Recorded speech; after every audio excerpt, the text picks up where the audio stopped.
जय श्री सीताराम। समस्त ज्योतिष प्रेमियों को मेरा राम राम। आइए आज बात करते हैं आपकी जन्म कुंडली के 12वें भाव में स्थित सूर्य के बारे में। सूर्य जो होता है वह पिता का कारक है। सूर्य आत्मा का कारक है, राज्य का कारक है, धन का कारक है।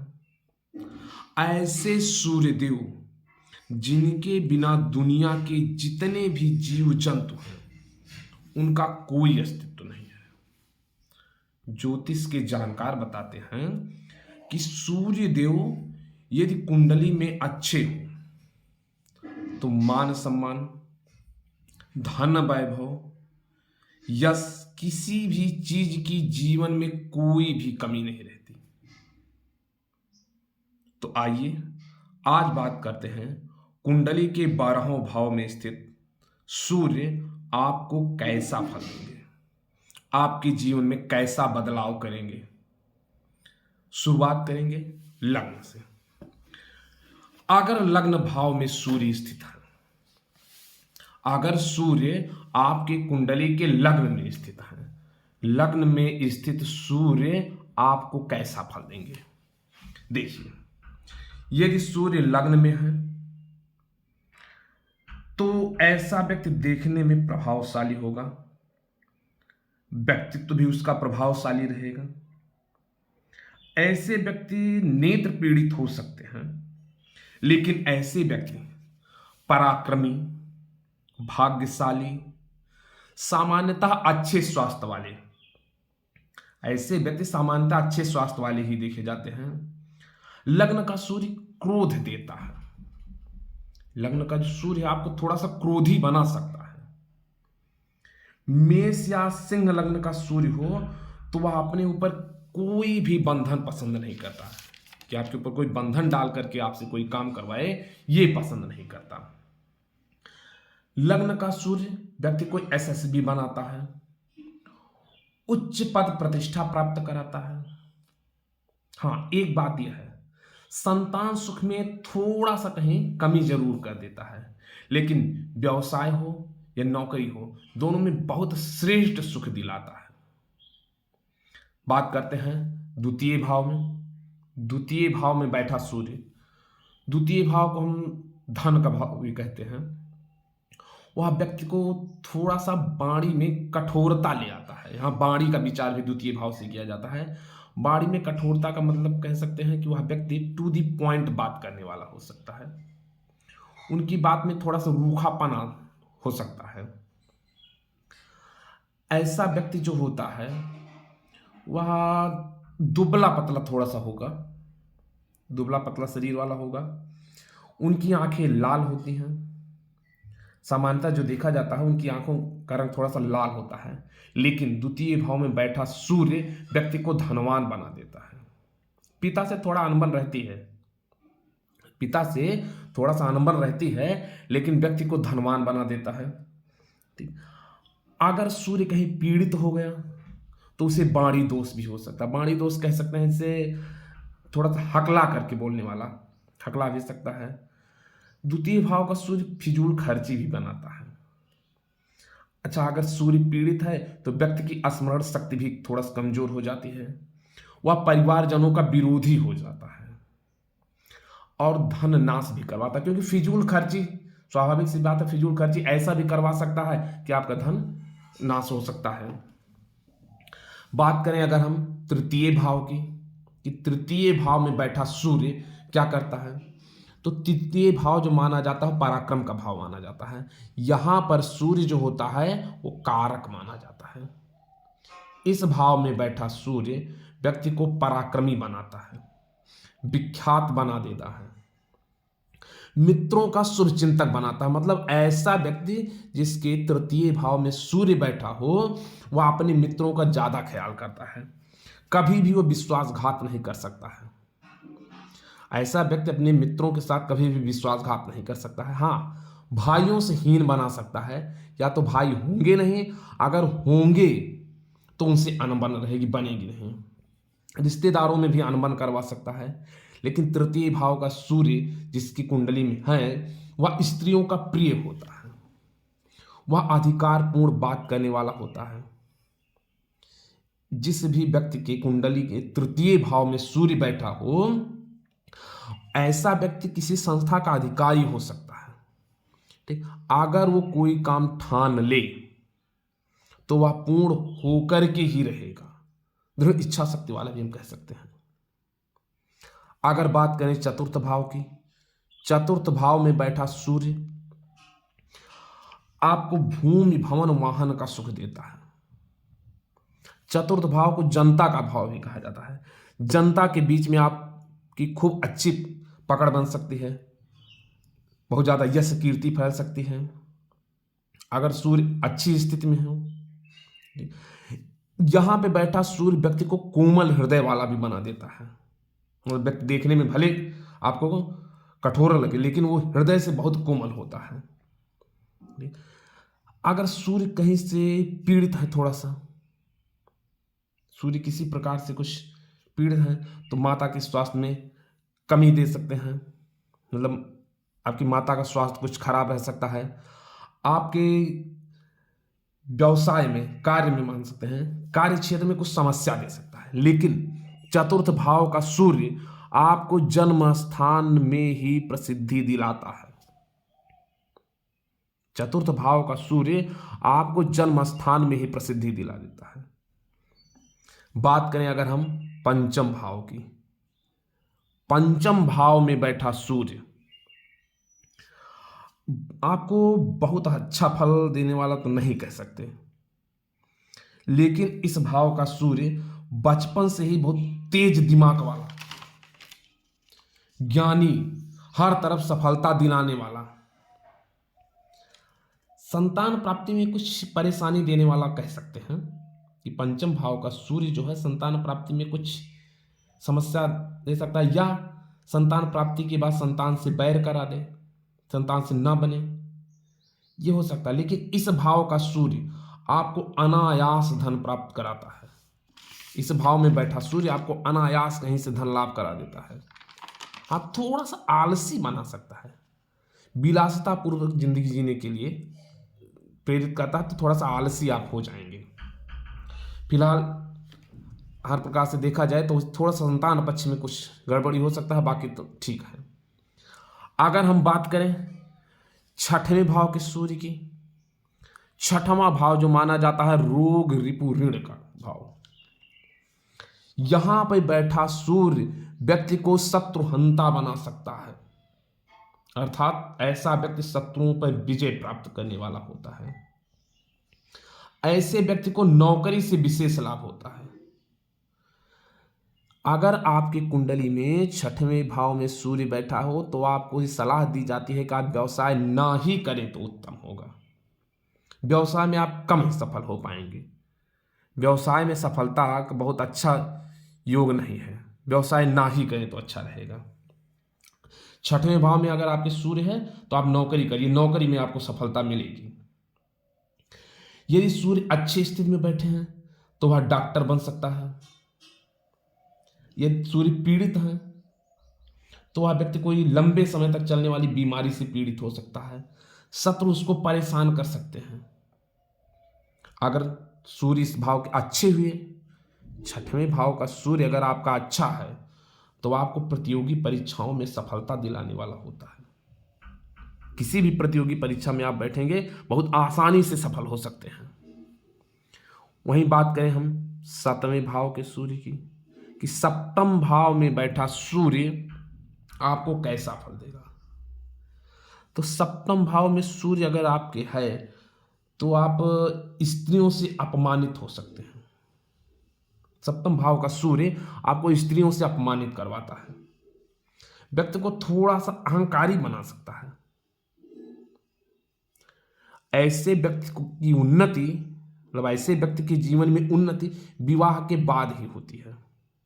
विवाह के पहले सामान्यतः चलता रहता सब कुछ। हाँ, व्यापार में वह लाभ कमाएगा। अगर सप्तम भाव में सूर्य बैठा है तो वह व्यापार से अच्छा लाभ कमा सकता है, प्रभावशाली होगा, सप्तम भाव का सूर्य व्यक्ति को प्रभावशाली बना देता है। ये सामान्य शारीरिक बनावट वाले हो सकते हैं। इनकी आंखें थोड़ा सा लाल भूरे रंग की होती हैं। सप्तम भाव का सूर्य आपके वैवाहिक सुख में थोड़ा सा कहीं ना कहीं कमी करा सकता है। सप्तम भाव का सूर्य आपके वैवाहिक सुख में कुछ कमी करा सकता है। बात करें अगर अष्टम भाव की, कि आपकी कुंडली में अगर अष्टम भाव में सूर्य बैठा है, अष्टम का सूर्य बहुत अच्छा नहीं कहते हैं। हालांकि ये कहते हैं लोग कि अष्टम सूर्य को अष्टम का दोष नहीं होता, बात सही है, सूर्य को अष्टम का दोष नहीं होता, लेकिन अष्टम भाव का सूर्य बहुत अच्छा नहीं कह सकते हैं। अगर किसी व्यक्ति की कुंडली के अष्टम भाव में सूर्य बैठा है तो वह व्यक्ति गुप्त रोगी हो सकता है, तो पाइल्स वगैरह की समस्या बता सकते हैं, गुप्त रोगी हो सकता है, नेत्र रोगी हो सकता है, पर स्त्रीगामी बन सकता है। लेकिन यहां पे हम सीधा केवल एक ग्रह के ऊपर विचार नहीं कर सकते कि अगर अष्टम भाव में सूर्य बैठा है तो वह पर स्त्रीगामी होगा। इसके लिए अन्य ग्रहों की, अन्य भावों की स्थितियों को देखना जरूरी होता है। अष्टम का सूर्य आपको हृदय रोगी भी बना सकता है। हाँ, यह है कि ऐसा व्यक्ति विदेश से धन पाने वाला होता है। अगर यहां बैठा सूर्य शुभ ग्रहों से दृष्ट है, अगर उसके ऊपर किसी शुभ ग्रह की दृष्टि पड़ रही है तो वह व्यक्ति अच्छा वक्ता भी हो सकता है। अष्टम में बैठा सूर्य अगर शुभ ग्रहों से दृष्ट है तो वह अच्छा वक्ता बन सकता है, विदेश से अच्छा धन कमा सकता है। बात करें अगर हम नवम भाव में बैठे सूर्य की, अगर आपकी कुंडली के नवम भाव में सूर्य बैठे हों तब तो नवम भाव का सूर्य आपको बुद्धिमान तो बनाएगा। ऐसा व्यक्ति बहुत जल्द पैसा कमाने वाला होता है। कभी कभी देखा गया है कि कम उम्र में ही बच्चे पैसा कमाना चालू कर देते हैं। पिता और गुरु से वैचारिक मतभेद कह सकते हैं कि उनको विचारों का मेल नहीं बैठेगा, लेकिन ये पिता और गुरु का बहुत अच्छा सम्मान करने वाले होते हैं, बहुत ही ज्यादा सम्मान करते हैं।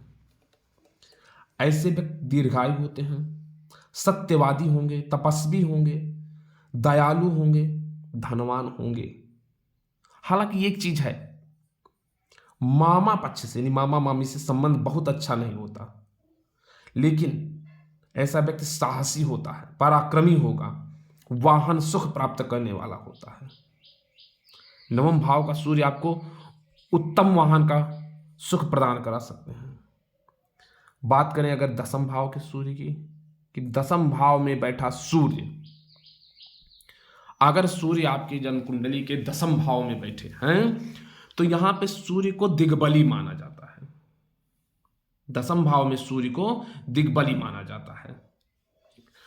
ऐसा व्यक्ति विद्या, बुद्धि, यश, कीर्ति, उद्यमी तमाम प्रकार से शुभ ही माना गया है। अक्सर देखा गया जो बड़े बड़े बिल्डर होते हैं उनके दसम भाव में सूर्य होता है। ऐसे लोग शासन, प्रशासन, राजनीति में बहुत अच्छी पकड़ होती है, बहुत अच्छी सफलता भी प्राप्त कर सकते हैं। कम समय में शिक्षा पूर्ण कर लेते हैं, 18-20 साल में इनकी शिक्षा पूर्ण हो जाती है और शासन प्रशासन में अच्छी पकड़ है।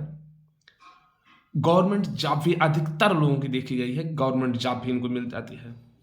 अगर यहां पे तुला राशि का सूर्य हो तो ऐसा व्यक्ति जज बन सकता है।